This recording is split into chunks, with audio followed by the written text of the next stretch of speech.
Good day, my friends. Welcome to the Daily Torah broadcast, a ministry of the Messianic Discipleship Institute. Today we are in part 4 of our series on God's plan for humanity. We have a lot to cover, so let's get right into it. Yesterday we reviewed the first of God's holy days mentioned in Leviticus 23 verse 1. Let's review. In Leviticus 23 verse 1, the Lord spoke to Moses saying, "Speak to the children of Israel and say to them, the feasts of the Lord which you shall proclaim to be holy convocations, these are my feasts. 6 days shall work be done, but the 7th day is a Sabbath of solemn rest, a holy convocation. You shall do no work on it. It is the Sabbath of the Lord in all your dwellings." Then we reviewed how the Sabbath day is so vitally important to God and was created for our good, that he loves us so much he even made it a part of the 10 Commandments. On the 4th commandment it says, "Remember the Sabbath day, to keep it holy. 6 days you shall labor and do all your work, but the 7th day is the Sabbath of the Lord. In it you shall do no work, you, nor your son, nor your daughter, nor your male servant, nor your female servant, nor your cattle, nor your stranger who is within your gates. For in 6 days the Lord made the heavens and the earth, the sea and all that is in them, and rested the 7th day. Therefore the Lord blessed the Sabbath day, and he hallowed it." He made it holy. Well, today we're going to go deep into the Sabbath and discuss which day is the Christian Sabbath and how did it change from Saturday to Sunday. As I mentioned in our last episode, the word Sabbath is found 155 times in the Bible, 59 times in the New Testament. Jesus kept the Sabbath, and so did all the apostles and early believers. After the resurrection, even until today, many Christian believers keep the Sabbath today. Seventh-day Baptists, Seventh-day Adventists, many offshoots of the Worldwide Church of God, and Messianic Jewish believers, and probably others that I'm not even aware of. So what happened? How and why did a joyous holy day given to us by the Creator and instructed to us to remember it and was put in as part of the 10 Commandments, how did it change from the God-given day to another day? As I mentioned in past episode, man does not have the authority to change what God has ordained, yet this is exactly what has happened. How did this happen? Well, let's begin to put the pieces of the puzzle together. And we can start in Matthew 12, verse 1, and listen to what Jesus, Yeshua himself, said. In Matthew 12, starting in verse 1, it says, "At that time Jesus went through the grain fields on the Sabbath, and his disciples were hungry, and they began to pluck heads of grain and to eat. And when the Pharisees saw it, they said to him, 'Look, your disciples are doing what is not lawful to do on the Sabbath.' But he said to them, 'Have you not read what David did when he was hungry, he and those who were with him? How he entered the house of God and ate the showbread, which was not lawful for him to eat, nor for those who were with him, but only for the priests? Or have you not read in the law that on the Sabbath the priests in the temple profane the Sabbath and are blameless? Yet I say to you that in this place there is one greater than the temple. But if you had known what this means, I desire mercy and not sacrifice, you would not have condemned the guiltless. For the Son of Man is Lord even of the Sabbath." So friends, here we have the beginning of one of two controversies that we're going to get into in the next few segments. And they're perpetrated by the hearts of man, and later they're magnified by the evil one to bring about division and persecution, for no other purpose but to stop the plan of God for all humanity.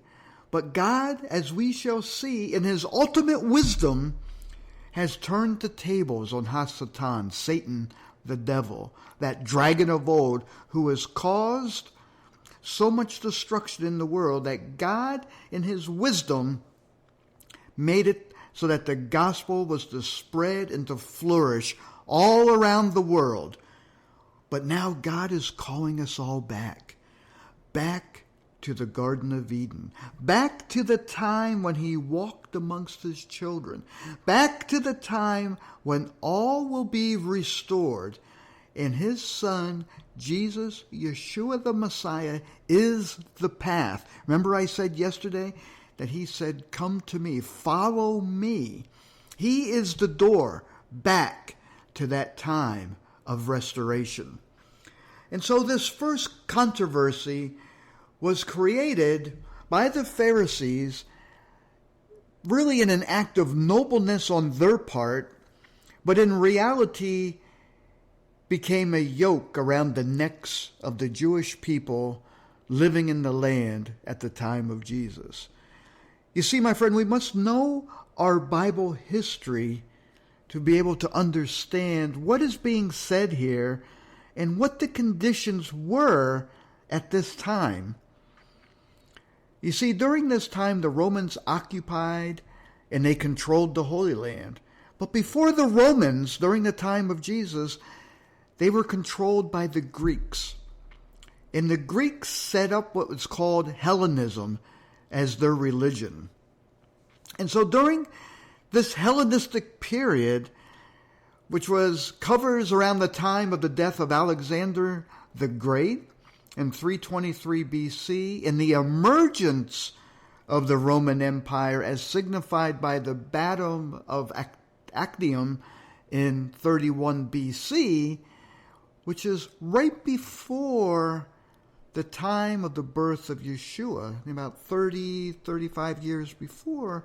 So during this big conflict, a few hundred years, really it started before Yeshua was born, Hellenism came up from Greece. Now let's go into this a little bit. The ancient Greek word Hellas, Hellas, is the original word for Greece, from which the word Hellenistic was derived. And under the Hellenistic kingdoms, Judea was ruled by the office of the high priest of Israel as a Hellenistic vassal. In this period saw the rise of Hellenistic Judaism, which first developed in the Jewish diaspora of Alexandria and Antioch and then spread to Judea. Now I'll go through some of the history of how this happened in other segments, but during this time the Jews had come back from captivity and they rebuilt the temple, and now the Greeks occupied the area there. And so during this time, the Septuagint translation of the Hebrew Bible from biblical Hebrew to Greek was written. And it was during this time that many wars between fractioning entities, because the Greek Empire was deteriorating, the Roman Empire was starting to raise its muscle, and so there was all these wars going on and these battles. And it was during this time that Antiochus or Antiochus Epiphanes sacked Jerusalem and looted the temple in 169 BC. And during this time, he banned key Jewish religious rites and traditions in the land. And this is all recorded in the works of Josephus, in Philo, but more importantly, it's contained in great detail in the books of the Maccabees. And that's part of the Apocrypha. Some times your Bible will have that. Some Bibles do not have it. If you have like the Oxford Bible, even your Catholic Bible has the Apocrypha in it and in the accounts of the Maccabees. And it was during this time that Epiphanes, he was so brutal during this time that he outlawed the Torah. And he outlawed keeping the Sabbath. And he outlawed eating kosher food, which is covered in Leviticus 11, and outlawed circumcision.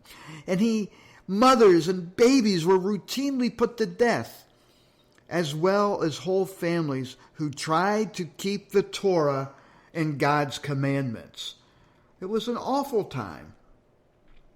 Well, let's review. Let's turn to the book of Maccabees and let's see exactly some of the things that were going on here. It says Epiphanes suddenly launched a fierce attack on the city. I'm reading around 1 Maccabees 1, starting in verse 30. So he attacks Jerusalem and he deals a major blow, killing many of the people. He plundered the city, he set it on fire, and tore down its buildings and walls. He and his army took the women and children as prisoners and seized all the cattle. Then Antiochus and his forces built high walls and strong towers in the area north of the temple. He turned it into a fort, and they brought in a group of traitorous Jews and installed them there. They also brought in arms and supplies, and he stored in the fort all the loot that they had taken in Jerusalem. And the fort became a great threat to the city. And the fort was a threat to the temple, and it was a constant evil menace for Israel. Innocent people were murdered around the altar. The holy place was defiled by murderers. And in verse 38, the people of Jerusalem fled in fear, and the city became a colony of foreigners. Jerusalem was foreign to its own people who had been forced to abandon the city. Can you imagine this happening in your hometown, in America, if you're listening here in America, or any other city in the world? Put yourself in the place of what's going on here. In verse 39, it says, her temple was as empty as a wilderness. Her festivals were turned into days of mourning. Her Sabbath joy into shame. Her honor became an object of ridicule. Her shame was as great as her former glory, and her pride was turned into deepest mourning. Antiochus now issued a decree that all nations in his empire should abandon their own customs and become one people. Haven't we heard this before?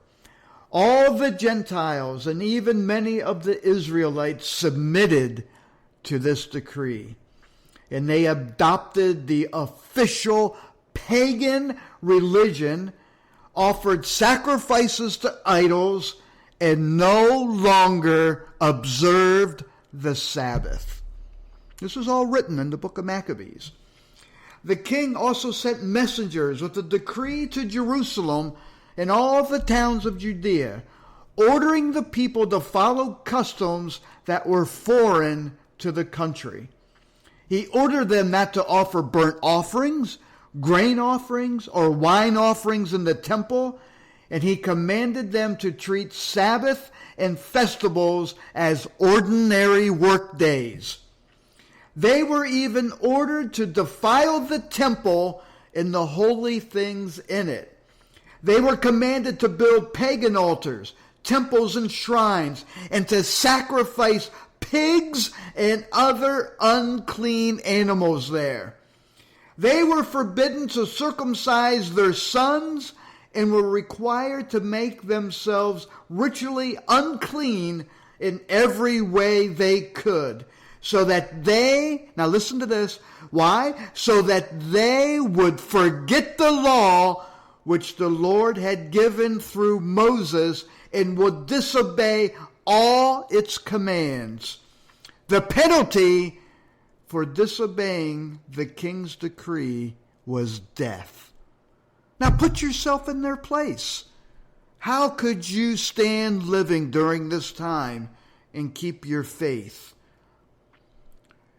And continuing on, it says, on the 15th day of the month of Kislev, this is around December time, in the year 145, King Antiochus sent up the awful horror on the altar of the temple, and pagan altars were built in the towns throughout Judea. Pagan sacrifices were offered in front of houses and in the streets. Any books of the law which were found, Bibles, Torah scrolls, they didn't have written books like we have, but they had Torah scrolls. Any books of the law that were found were torn up and burned. Do we know anyone else who burned Bibles during his day? And anyone who was caught with a copy of the sacred books who obeyed the law was put to death by order of the king. And month after month, these wicked people used their power against the Israelites caught in the towns. And then on the 25th day of the month, these same evil people offered sacrifices on the pagan altar erected on top of the altar in the temple. Mothers who had allowed their babies to be circumcised were put to death in accordance with the king's decree. Their babies were hung around their necks, and their families and those who had circumcised them were put to death.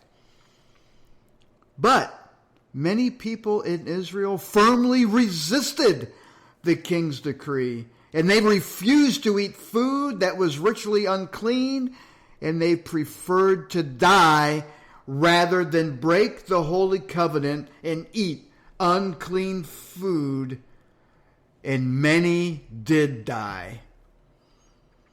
And when Antiochus offered a swine on the temple altar and dedicated it to the god of Zeus on that day, I'm paraphrasing here now, that was the abomination of desolation spoken of in the book of Daniel and repeated again by Jesus himself, that this day would happen again during these end times. This is why, my friends, biblical history is so vitally important to understand. Yes, it was a very, very dark time. It was the Holocaust of its day. But then in 174 to 135 BC, the Maccabean revolt started. And even some of the Romans helped during this time. And they were starting to rise to power, the Romans. And the temple eventually was retaken. It was cleansed. It was rededicated. And it's celebrated today as the Jewish festival of Hanukkah, the festival of lights, called also the Feast of Rededication. During the season of Hanukkah in December, we will visit this topic again.